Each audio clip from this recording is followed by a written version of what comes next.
اعوذ باللہ من الشیطان الرجیم پناہ مانگتا ہوں میں اللہ کی شیطان مردود سے۔ قل اتعبدون من دون اللہ ما لا يملك لكم ضرا ولا نفعا واللہ هو السمیع العلیم۔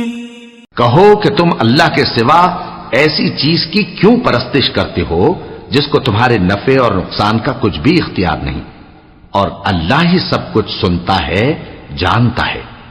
قل يا أهل الكتاب لا تغلوا في دينكم غير الحق ولا تتبعوا أهواء قوم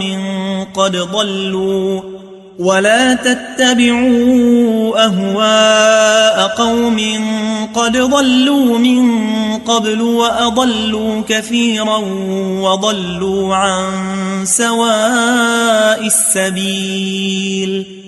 کہو کہ اے اہل کتاب اپنے دین کی بات میں ناحق مبالغہ نہ کرو، اور ایسے لوگوں کی خواہشوں کے پیچھے نہ چلو جو خود بھی پہلے گمراہ ہوئے اور اکثروں کو بھی گمراہ کر گئے اور سیدھے رستے سے بھٹک گئے۔